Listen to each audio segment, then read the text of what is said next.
नमस्कार दोस्तों, मैं अरशद इम्तियाज़ बिहार वेस्ट चंपारण का रहने वाला हूँ। मेरी नशे की शुरुआत 2019 से हुई थी और मेरा नशा शराब था। जब मैं 5th क्लास में पढ़ता था तो मेरे एक दोस्त की बर्थडे पार्टी में बुलाया गया मेरे को। तो मैं जब बर्थडे पार्टी में गया तो अपने दोस्त की सर्कल में बैठा था, तो दोस्त लोग शराब पी रहे थे, तो मुझे भी 3-4 बार फोर्स किए, पी लो पी लो। तो मैंने पूछा क्या है, तो वो बोले कोल्ड ड्रिंक है, पी लो। तो मैं कोल्ड ड्रिंक समझ के पी लिया। जब एक पैक पी लिया तो हल्का कड़वा लगने लगी। फिर दूसरा पैक जब पिया तो मेरे को वोमिटिंग हो गई, ब्लैकआउट में मैं चला गया। उसके बाद कैसे मैं घर आया, क्या हुआ रास्ते में, कुछ मेरे को मालूम नहीं चला। मैं जब सुबह उठा तो घर वाले समझाने लगे कि तुम ऐसे किए वैसे किए, कल कहाँ गए थे, ये हुआ वो हुआ। फिर 3-4 बार समझाए, फिर मैं समझ गया। फिर उसके बाद 5वें दिन मैं फिर उस दोस्त के पास चला गया कि यार वो बहुत अच्छा था जो तुमने पिलाया था, फिर लाओ पिया जाए। तो फिर मैं कुछ पैसा दिया, कुछ दोस्त ने पैसा दिया, फिर आया, मैंने पिया। उस दिन 2 पैक पिया था, तो उस दिन मैं 5 पैक पी लिया, 5 पैक 6 पैक। फिर उसके बाद उस दिन घर चला गया, घर वालों को महक आ गई शराब की। मैं कुछ नहीं बोले घर वाले, मैं सो गया।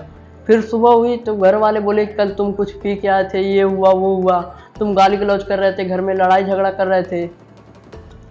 फिर उसके बाद घर वाले समझाए, फिर मैं कुछ दिन समझा, फिर शराब पीने लगा अपने से लाके।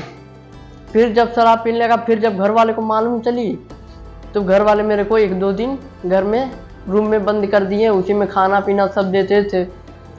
फिर जब कैसे भी रोकना चाहे लेकिन मैं रुक नहीं पाया, छज्जे तड़प के मैं घर से बाहर चला गया नशा करने। जब नशा करके आया तो मेरे भाई से, मेरी बहन से, मेरी मम्मी से, मेरे पापा से लड़ाई हुई।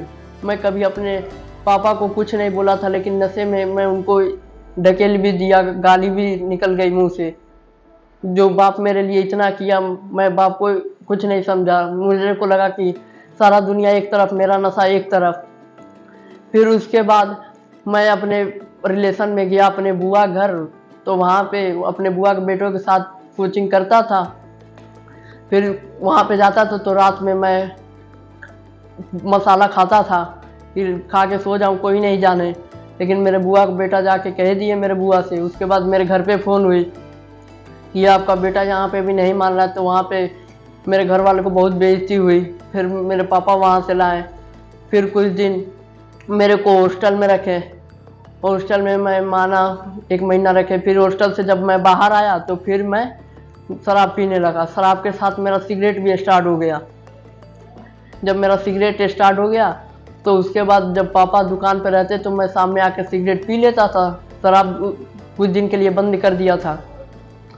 फिर उसके बाद शादी पड़ी, मेरे अंकल की बेटे की शादी पड़ी। तो उसमें सब कोई गया, लेकिन मेरे अंकल बोले उसे मत लाने के लिए, उसे कहीं बाहर भेज दो, क्योंकि वो रहेगा तो फिर नशा करेगा, फिर बेइज्जती कराएगा हम सब लोग का, हम सब परिवार का। इससे बढ़िया उसे रहने दो।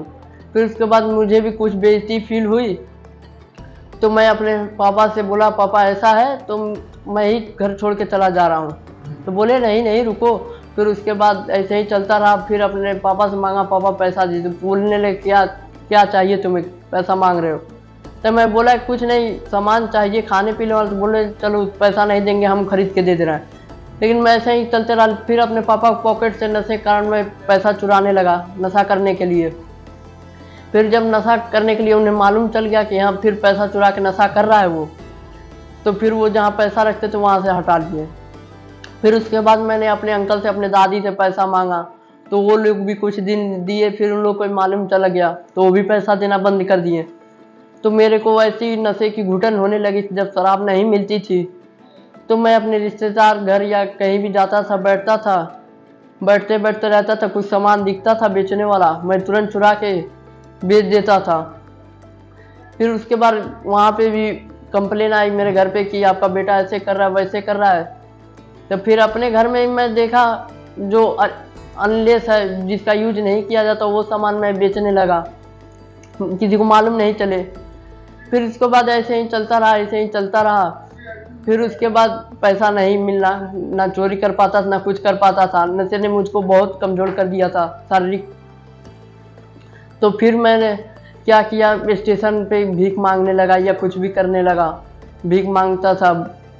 फिर उसके बाद वहाँ पे भी मालूम चल गया मेरे घर वालों को तो फिर घर वालों ने मेरे को मस्जिद में, मंदिर में, जहाँ तक उनको वहाँ ले गए मेरे को मस्जिद मंदिर, वहाँ पे कि इसे कुछ है, ये हुआ, मंत्र उंत्र जो भी हुआ कराए। फिर उसके बाद मैं कुछ दिन रहा आराम से। फिर मेरी जो नशे की सिम्टम थी उसकी इलाज करवाई गई डॉक्टर के पास। फिर मैं उससे कुछ दिन आराम रहा, लेकिन फिर मैं नशा करने लगा। तो कोई मेरे पापा को बताया कि उसे ऐसा नशा नहीं छूटेगा, उसको नशा मुक्ति केंद्र भेजिए। तो मेरे पापा ने और मेरे भैया ने गूगल पे नशा मुक्ति केंद्र सर्च किया, तो 2-3 नशा मुक्ति केंद्र मिले, लेकिन फिर कोई बताया कि नहीं, ये समर्पण नशा मुक्ति केंद्र बहुत बढ़िया है। तो समर्पण नशा मुक्ति केंद्र में मेरे घर वालों ने बात किया और यहाँ से कुछ टीमें गई जो मेरे को पिकअप करके लाए। और मैं जब यहाँ आया, पहला दिन तो मेरे को बहुत दिक्कत होती थी। जब नशा नहीं मिलती तो मेरे को ऐसा लगता था मैं सुसाइड कर लूँ या कुछ भी कर लूँ। फिर 2-3 दिन ऐसे ही चलता रहा। फिर जब मैं यहाँ की क्लास लेना सर का चालू किया, तो कुछ दिमाग में जो गंदगी भरी थी नेगेटिव, वो सब खत्म हो गई। धीरे धीरे पॉजिटिव। हाँ, घर वालों ने अच्छा किया यहाँ डाल के। अगर मैं बाहर रहता तो मेरा एक्सीडेंट हो जाता या कुछ हो जाता नशे के कारण। घर वालों की बहुत बेइज्जती होती थी। उसके बाद यहाँ योगा करने लगा, जो शरीर में जो दिक्कत थी वो सब सही हो गई। यहाँ पे भजन भी होती है और नमाज भी होती है। हम नमाज पढ़ते हैं तो दिल को मेरे को बहुत सुकून मिलती है। उसके बाद रात में टाइम से खाना मिलता है, जो मैं नशे के कारण नहीं खा पाता था। ऐसा लगता था कि ये खाना मेरे लिए बना ही नहीं। मैं खाने को बिक देता था, प्लेट को, जो भी चाहिए मेरे को, बस नशा ही नशा चाहिए। लेकिन यहाँ पे आने के बाद समर्पण नशा मुक्ति केंद्र में बहुत बढ़िया लगा। 1-2 दिन दिक्कत लगा, फिर जब सर का क्लास लेने लगा तो बहुत अच्छा लगा। मेंटली फिजिकली मैं सब सही हो गया हूँ। यहाँ पे आके बहुत खुश हूँ। मैं अपने घर वालों का और समर्पण नशा मुक्ति केंद्र वालों का बहुत बहुत धन्यवाद करना चाहता हूँ कि जिन्होंने मुझे एक नया जीवन दिया, नशा मुक्त जीवन दिया। और मुझे यहाँ पे आके समझ में आ गई कि नशा नाश का जड़ है। मैं यहाँ समर्पण नशा मुक्ति केंद्र वालों का धन्यवाद करना चाहता हूँ।